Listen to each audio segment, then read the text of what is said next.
शांति स्थापना और कानून व्यवस्था के मामले में नई इबारत लिख रहा है जम्मू कश्मीर।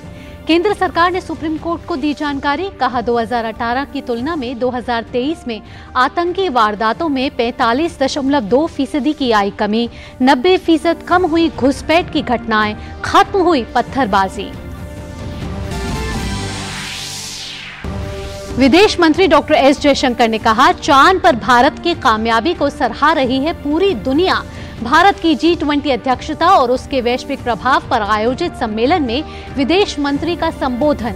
महामारी के समय भारत द्वारा वैक्सीन उपलब्ध कराए जाने का भी किया जिक्र।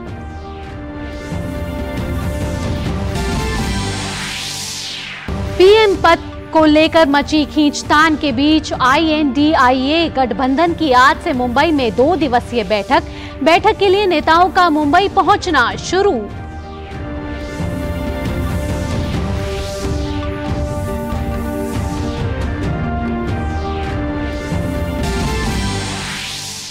महाराष्ट्र के सत्तारूढ़ राष्ट्रीय जनतांत्रिक गठबंधन की मुंबई में बैठक। एनडीए की बैठक में आगे की रणनीति पर होगी चर्चा।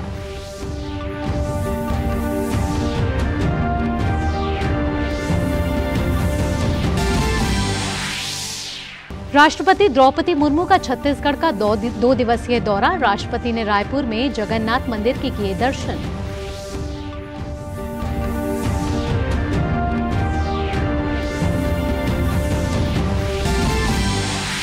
और खेल जगत से एशिया कप क्रिकेट में आज श्रीलंका और बांग्लादेश के बीच होगी भिड़ंत। दोनों देश जीत के साथ प्रतियोगिता में करना चाहेंगे अच्छी शुरुआत।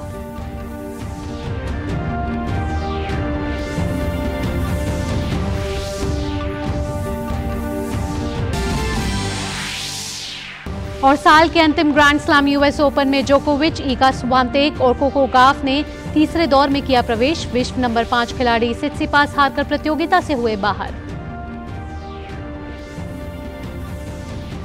नमस्कार, डीडी न्यूज पर आपका स्वागत है। मैं हूं आपके साथ भावना नैयर और सुर्खियों के बाद अब खबरें विस्तार से जानते हैं। देश में अगले आम चुनाव में भाजपा नीति एनडीए को चुनौती देने के मकसद से विपक्ष द्वारा बनाए गए गठबंधन INDIA की आज से मुंबई में 2 दिवसीय बैठक की शुरुआत हो रही है। इस बैठक में गठबंधन के संयोजक का नाम तय करने के अलावा समन्वय समिति का गठन किए जाने की उम्मीद है। हालांकि प्रधानमंत्री पद को लेकर मची खींचतान के बीच इस राजनीतिक गठबंधन के भविष्य पर गंभीर सवाल उठने लगे हैं। मुंबई बैठक से पहले ही विपक्षी गठबंधन में शामिल तमाम दलों में पीएम पद के लिए दावेदारी पेश करने की होड़ देखने को मिली। पटना और बेंगलुरु के बाद मुंबई में विपक्षी गठबंधन की ये तीसरी बैठक हो रही है। विपक्षी दलों के गठबंधन INDIA की मुंबई में गुरुवार से शुरू हो रही 2 दिवसीय बैठक से पहले ही पीएम पद को लेकर बयानबाजी और खींचतान चल पड़ी है। अभी गठबंधन ने ठीक से आकार भी नहीं लिया है, न ही किसी न्यूनतम साझा कार्यक्रम का कोई स्वरूप तय हुआ है, लेकिन विभिन्न दलों के दिलों में बसी पीएम बनने की ख्वाहिश जुबान पर आने लगी है। आम आदमी पार्टी के मुख्य राष्ट्रीय प्रवक्ता प्रियंका कक्कड़ ने कहा कि गठबंधन की तरफ से पीएम पद का उम्मीदवार अरविंद केजरीवाल को बनाया जाना चाहिए। हालांकि इस बयान पर लेदे मची तो आम आदमी पार्टी कहने लगी कि केजरीवाल पीएम पद की दौड़ में नहीं है। पार्टी नेता संजय सिंह ने कहा कि पीएम कौन बनेगा इसका फैसला मिलकर होगा। तो मैं तो चाहूंगी अरविंद केजरीवाल जी हो प्रधानमंत्री के उम्मीदवार भी। प्रधानमंत्री बनना उनका मकसद नहीं है। अरविंद केजरीवाल जी प्रधानमंत्री के रेस में नहीं है। और प्रधानमंत्री कौन बनेगा ये इंडिया गठबंधन के दल मिलकर आपस में चर्चा करके तय करेंगे। आम आदमी पार्टी की दावेदारी पर प्रतिक्रिया देते हुए मुंबई बैठक के मेजबान दल शिवसेना उद्धव गुट ने आग पर पानी डालने की कोशिश तो की, लेकिन वहां भी दिल की बात जुबान पर आ ही गई। पार्टी नेता प्रियंका चतुर्वेदी ने कहा कि सभी दलों को अपने अपने नेता का नाम लेने का अधिकार है। अगर उनसे पूछा जाए तो वो उद्धव ठाकरे को पीएम बनते देखना चाहेंगी। इसके बाद तो जैसे बयानों की झड़ी ही लग गई। समाजवादी पार्टी के नेता जूही सिंह ने कहा कि उनसे पूछा जाए तो वो अखिलेश का नाम लेंगी। INDIA में पीएम पद को लेकर इन दावेदारियों पर भाजपा ने भी चुटकी ली है। भाजपा ने कहा है कि घमंडिया गठबंधन में हर कोई पीएम पद का दावेदार है, लेकिन देश की जनता पीएम मोदी को 2024 में फिर से पीएम बनाने का मन बना चुकी है। घमंडिया में परेशानी ये है, मिल बैठे हैं जुगनू सारे, ऐलान ये है आओ सूरज को हटाया जाए। और घमंडिया में एक और दिक्कत है, हर व्यक्ति मुंगेरी लाल के हसीन सपने देख के प्रधानमंत्री पद का उम्मीदवार तो है, लेकिन प्रधानमंत्री पद के अनुरूप उसकी योग्यता नहीं है। बिना बारूद वाला बॉम्ब है, ये फूटेगा ही नहीं। ऐसी परिस्थिति इंडिया वाले जो आ रहे हो उनकी होने वाली है। और आज मैं देखता हूं कि महाराष्ट्र में मोदी जी को समर्थन मिल रहा है।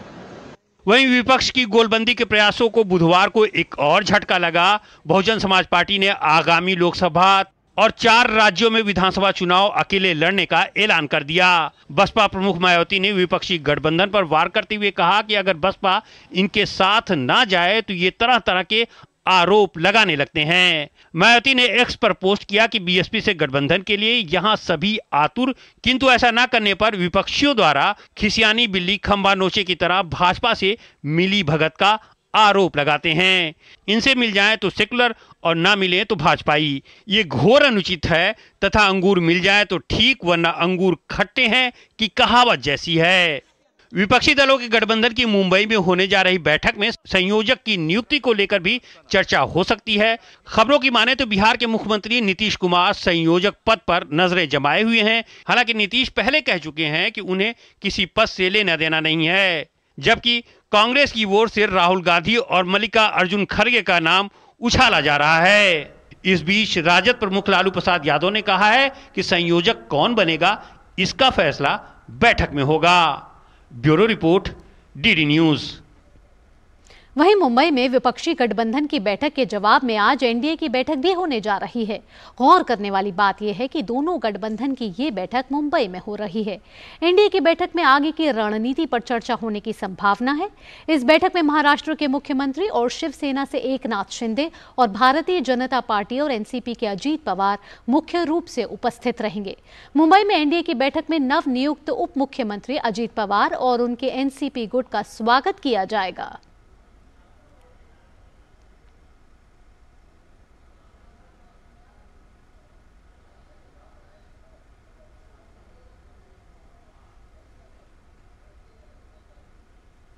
सुप्रीम कोर्ट ने अपनी नकली वेबसाइट को लेकर आम जनता को आगाह किया है। सुप्रीम कोर्ट ने कहा कि कुछ लोग नकली वेबसाइट बनाकर ठगने की कोशिश कर रहे हैं। सुप्रीम कोर्ट की वेबसाइट sci.gov.in है, जबकि cbins/scigv.com और cbins.scigv.com/offense के जरिए लोगों को गुमराह कर कुछ लोग निजी जानकारी मांग रहे हैं, जबकि शीर्ष अदालत ने कहा है कि रजिस्ट्री इस तरह की कोई निजी जानकारी नहीं मांगती है।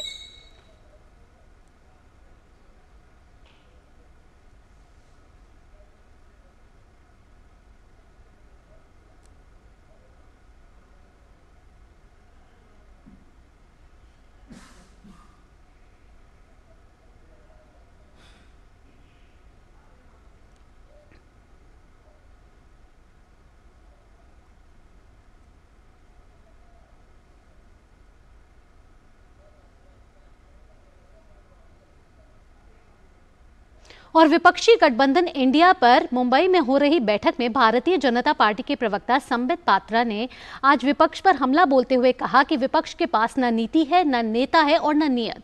उन्होंने कहा कि विपक्ष के पास पीएम पद के लिए कोई निश्चित चेहरा नहीं है। विपक्ष में सभी पीएम बनना चाहते हैं। न नीति है, न नेता है, न नियत है। और इसीलिए मैं कहता हूं आज की ये जो घमंडिया मीटिंग मुंबई में होने वाली है, इस मीटिंग को अगर एक हिंदी के मुहावरे में कहा जाए तो वो मुहावरा होगा न सूत न कपास, न नीति न नियत। और जुलाहों में लट्ठम लट्ठा, सारे नेता लट्ठम लट्ठा, मैं पीएम, तू नहीं मैं, यही करने वाले हैं। और नॉर्थ मैसेडोनिया गणराज्य के विदेश मंत्री बुजुर उस्मानी भारत दौरे पर नई दिल्ली पहुंचे। विदेश मंत्रालय के प्रवक्ता अरिंदम बागची ने सोशल मीडिया प्लेटफॉर्म एक्स पर उनके आगमन की तस्वीर साझा की। अरिंदम बागची ने कहा कि भारत की आधिकारिक यात्रा पर आने पर बुजुर उस्मानी का गर्मजोशी से स्वागत और उनकी इस यात्रा से दोनों देशों के बीच संबंध और मजबूत होंगे। कर्नाटक में किसानों के एक समूह ने तमिलनाडु को कावेरी नदी का पानी देने के विरोध में बुधवार रात विरोध प्रदर्शन किया। मांड्या जिले में किसानों ने देर रात कावेरी जल विनियमन समिति के अंतरिम आदेश के पास होने पर प्रदर्शन किया। इस आदेश के तहत कर्नाटक को 2 सितंबर तक अगले 15 दिनों के लिए तमिलनाडु को प्रतिदिन 5000 क्यूसेक पानी छोड़ने के लिए कहा गया है। दरअसल तमिलनाडु कावेरी का पानी छोड़ने को लेकर सुप्रीम कोर्ट चला गया है। कोर्ट तमिलनाडु की दायर की गई याचिका पर कर्नाटक को पानी छोड़ने का निर्देश देने पर सुनवाई करेगा।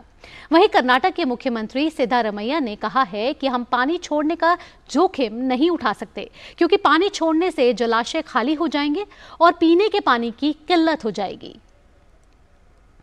प्रधानमंत्री मोदी द्वारा मेक इन इंडिया योजना की शुरुआत के बाद देश में इलेक्ट्रॉनिक्स विनिर्माण में भारी वृद्धि हुई है।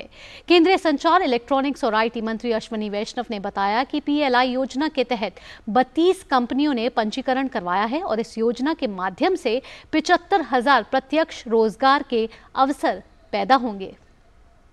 Honorable Prime Minister's vision of Atmanirbhar Bharat and Make in India has created such a strong attraction for the entire world that the global manufacturing companies are coming to India, developing products here, manufacturing products here, and we have seen the success of the mobile industry.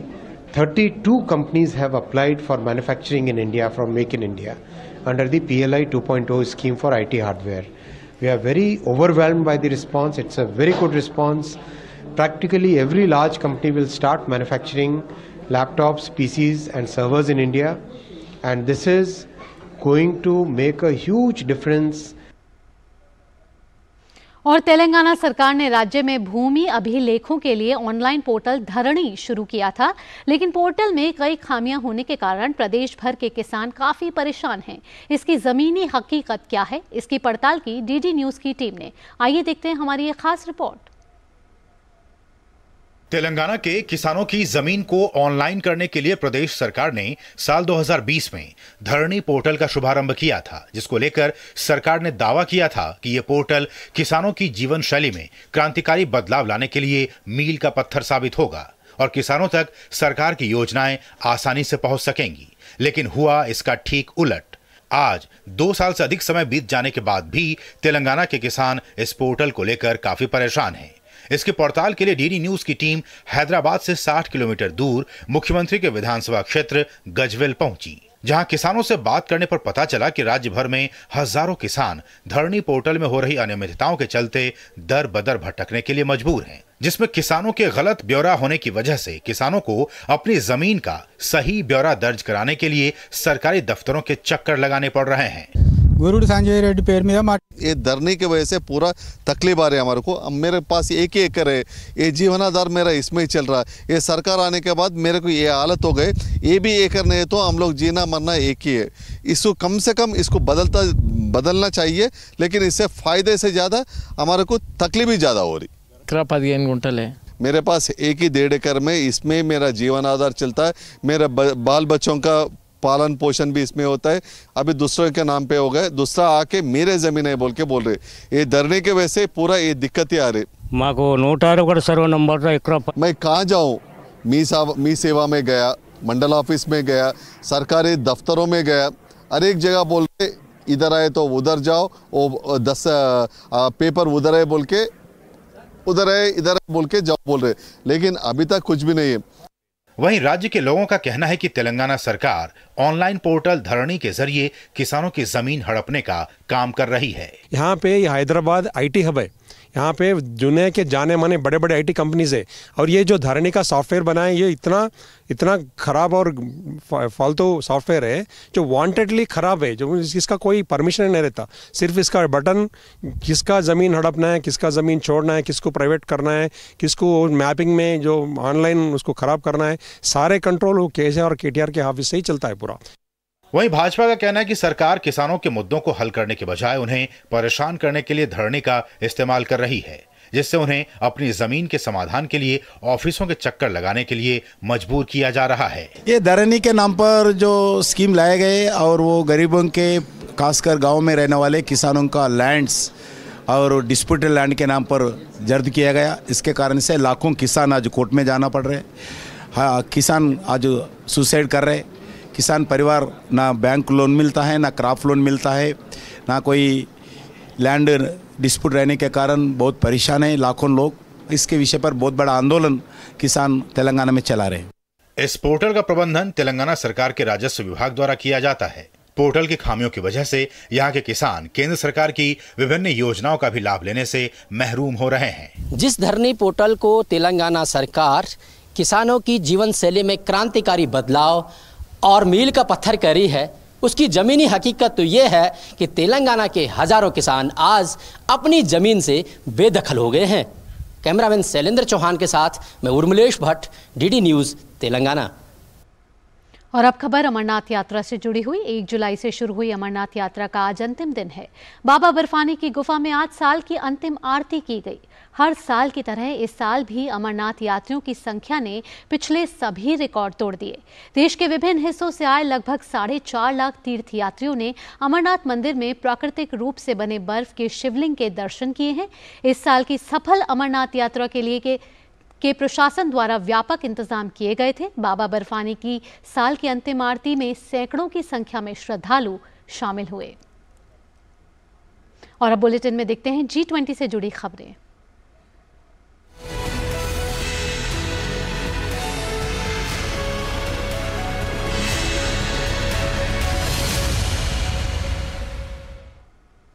विदेश मंत्री S Jaishankar ने आज विकास संवाद विकासित Bharat act 2047 में मुख्य अतिथि के तौर पर भाग लिया। उन्होंने कहा कि G20 में हमारी नीति वसुधैव कुटुंबकम को अपना काम विश्व शांति और विश्व के विकास के लिए एक साझा मंच तैयार किया है, जिसकी आज पूरे विश्व में चर्चा हो रही है। The impact that our success will have on the world. The second point I'm making you is how we are today, the generosity of India. When you say that in G20, Vasudhaiva Kutumbakam, when we say one earth, one family, one future, the world believes that. They do not think this is an empty slogan made for a conference. They actually have seen in the behavior of India. और अब बात चंद्रयान 3 के आगे की यात्रा की। चंद्रयान 3 की सफलता पर उन्होंने कहा कि आज देश प्रधानमंत्री नरेंद्र मोदी के नेतृत्व में हर क्षेत्र में प्रगति कर रहा है। चंद्रयान 3 की सफलता इसी का परिणाम है। That topic of conversation was the Chandrayaan landing, and the most, to me, I mean, one was, it's like you feel you are on a big stage, something big has happened in your country, you're already like little bit walking a little bit taller and higher.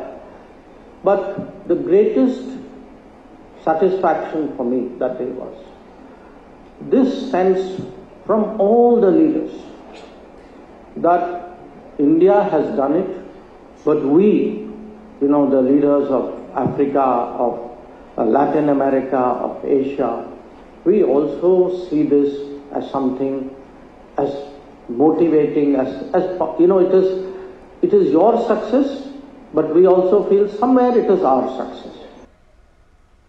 नई दिल्ली में होने वाले G20 शिखर सम्मेलन में आपको 6 दिन रह गए हैं। सम्मेलन को सफल बनाने के लिए जोर शोर से तैयारियां चल रही हैं। सम्मेलन में शामिल होने के लिए दुनिया के 40 से ज्यादा देशों से मेहमान आ रहे हैं। उनके रहने, भोजन, परिवहन और सुरक्षा को लेकर व्यापक इंतजाम किए जा रहे हैं। 2 दिवसीय सम्मेलन में 10,000 से ज्यादा लोगों के शामिल होने की उम्मीद है। भारत की G20 अध्यक्षता में G20 शिखर सम्मेलन होने में अब बस कुछ ही वक्त बचा है। ऐसे में तमाम तैयारियां अंतिम दौर में हैं। दिल्ली के प्रगति मैदान में भारत मंडपम तैयार है, तो दिल्ली को सजाने संवारने का काम भी अंतिम दौर में है। शिखर सम्मेलन 9 और 10 सितंबर को होगा। इसमें 3 सत्र होंगे, जिसमें तमाम मुद्दों पर मंथन होगा। कुछ नेता प्रधानमंत्री नरेंद्र मोदी के साथ द्विपक्षीय बैठक करेंगे। सब्सटेंटिव एजेंडा 3 सत्रों में होगा। पहला सत्र और दूसरा सत्र 9 तारीख को होगा। एक लंच के पहले है और एक लंच के बाद है। और रात में रात्रि भोज की व्यवस्था है वहीं भारत मंडपम में, जिसमें एक सांस्कृतिक प्रोग्राम भी होगा। 10 तारीख को सारे जो नेता हैं वो राजघाट ले जाएंगे, क्योंकि हमारे राष्ट्रपिता को वो अपना ट्रिब्यूट देना चाहेंगे। सम्मेलन में शामिल होने के लिए दुनिया के 40 से अधिक देशों से मेहमान आ रहे हैं। उनके रहने, खाने, आने जाने और सुरक्षा को लेकर तमाम इंतजाम किए गए हैं। तमाम आयोजनों में अतिथि देवो भव का सबसे अधिक ध्यान रखा गया है। जो भी होटल जिसमें लीडर्स रुकेंगे वहाँ पे 2 चीजों की व्यवस्था करनी है, सुरक्षा और मेडिकल। लेकिन होटल की सुरक्षा और वहाँ पे उस होटल में जितने लोग रह रहे हैं, अगर उनको थोड़ी भी मेडिकल असिस्टेंस की जरूरत होगी तो हमारा 24/7 फैसिलिटी होगा हर होटल में।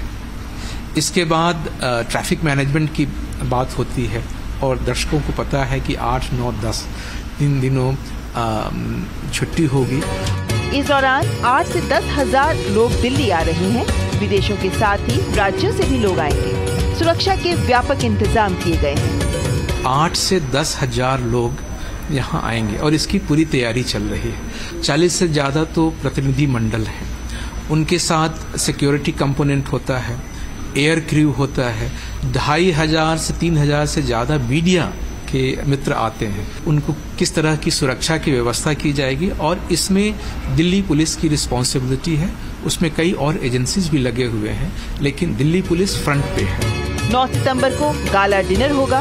भारत सरकार की ओर से कन्वेंशन सेंटर में भोजन उपलब्ध कराएंगे। विभिन्न प्रकार के व्यंजन परोसे जाएंगे, लेकिन मेन्यू में मिलेट्स को प्रमुख स्थान दिया जाएगा। इंस्पायर्ड मेन्यू लिया जाएगा। लंच में कुछ आइटम मिलेट के होंगे, कुछ यहाँ के हो सकते हैं, कुछ दूसरे प्रदेशों के हो सकते हैं।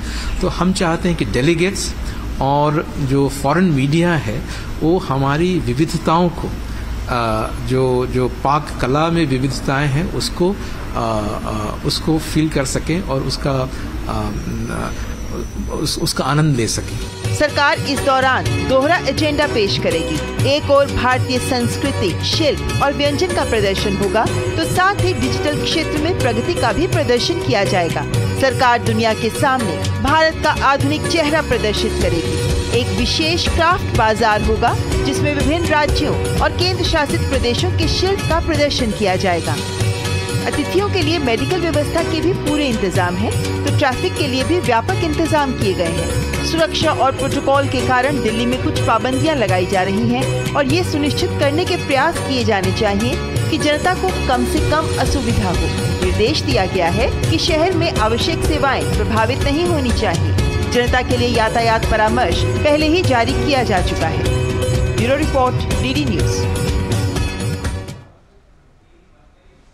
अनुच्छेद 370 से संबंधित सुनवाई के दौरान केंद्र सरकार ने सुप्रीम कोर्ट ने कहा कि शांति स्थापना और कानून व्यवस्था के मामले में जम्मू कश्मीर एक नई इबारत लिख रहा है।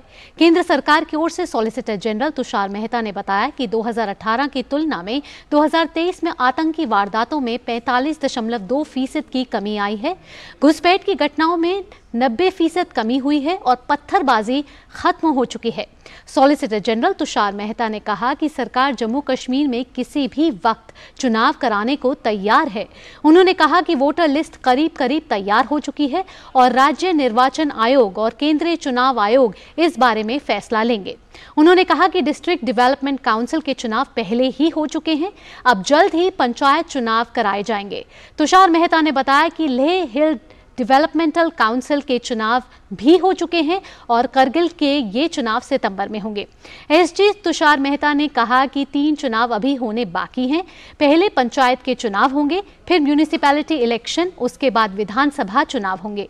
तुषार मेहता ने कहा कि जहां तक जम्मू कश्मीर को फिर से पूर्ण राज्य का दर्जा बहाल करने का सवाल है, उसकी प्रक्रिया शुरू हो चुकी है, पर इसके लिए कोई निश्चित समय सीमा नहीं बता सकते।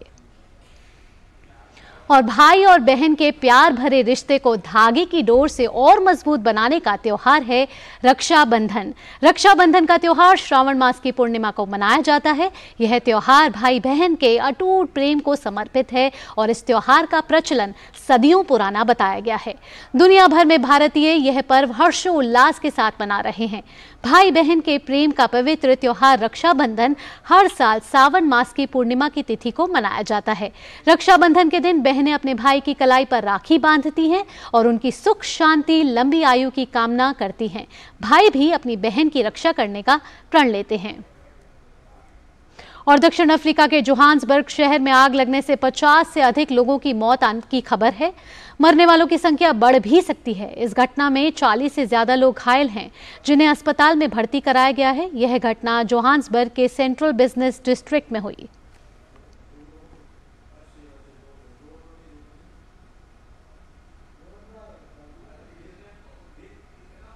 और फिलहाल इस बुलेटिन में इतना ही। अगला बुलेटिन आप देखेंगे एक्सप्रेस 100, जहां फटाफट खबरें देख सकते हैं। फिलहाल मुझे और हमारी पूरी टीम को दीजिए इजाजत। नमस्कार।